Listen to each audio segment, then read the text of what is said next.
नमस्कार दोस्तों, आज हम वेद व्यास द्वारा लिखी बाल महाभारत कथा का 40वां अध्याय श्री कृष्ण और युधिष्ठिर पढ़ेंगे।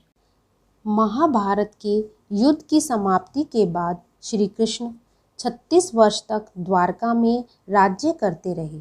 उनके सुशासन में यदुवंश ने सुख समृद्धि को भोगा, परंतु आपसी फूट के कारण विशाल यदुवंश समाप्त हो गया। यह वंश नाश देखकर बलराम को बहुत दुख हुआ और उन्होंने वहीं समाधि में बैठकर शरीर त्याग दिया। सब बंधु बांधवों का स्वर नाश हुआ देखकर श्री कृष्ण भी ध्यान मग्न हो गए और समुद्र के किनारे स्थित वन में अकेले विचरण करते रहे। जो कुछ हुआ था उस पर विचार करके उन्होंने जान लिया कि संसार छोड़कर जाने का उनका भी समय आ गया है। यह सोचते सोचते वह भी वहीं जमीन पर एक पेड़ के नीचे लेट गए। इतने में एक शिकारी शिकार की तलाश में घूमता फिरता उधर से आ निकला। सोए हुए श्री कृष्ण को शिकारी ने दूर से हिरन समझा और धनुष तानकर एक तीर मारा। तीर श्री कृष्ण के तलुए को छेदता हुआ शरीर में घुस गया और उनकी मृत्यु का कारण बन गया। यह दुखद समाचार हस्तिनापुर पहुंचा और पांडवों के मन में सांसारिक जीवन के प्रति विराग छा गया। जीवित रहने की चाह अब उनमें न रही। अभिमन्यु के पुत्र परीक्षित को राजगद्दी पर बैठाकर पांचों पांडवों ने द्रौपदी को साथ लेकर तीर्थ यात्रा करने का निश्चय किया।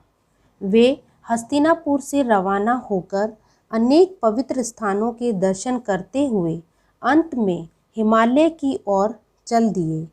इधर परीक्षित और उसके वंशजों ने न्यायोचित शासन की परंपरा का निर्वाह करते हुए दीर्घ समय तक राज्य किया। ये तो था 40वें अध्याय का सारांश रूप। अब हम इसके प्रश्नोत्तर करेंगे।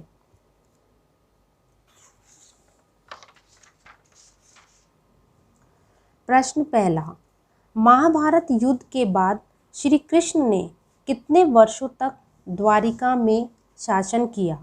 उत्तर, महाभारत की समाप्ति के बाद श्री कृष्ण ने 36 वर्षों तक द्वारिका में राज्य किया।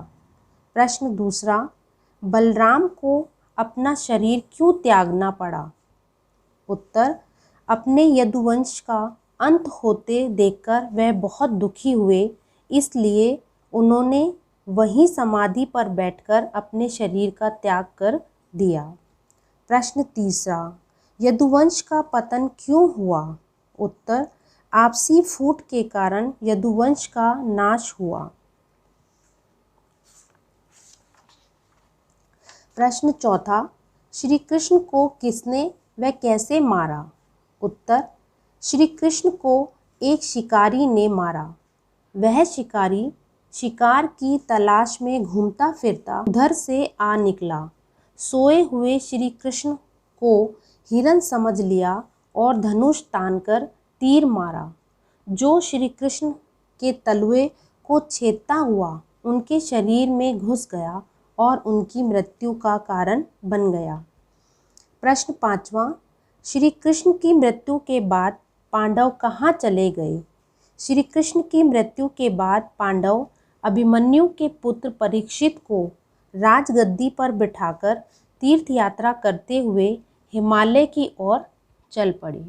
आपको ये वीडियो कैसी लगी मुझे कमेंट बॉक्स में ज़रूर लिखें और इस चैनल को ज़रूर देखें व सब्सक्राइब करें, ताकि बाल महाभारत कथा के सभी अध्याय पढ़ने में आपको मदद मिल सके।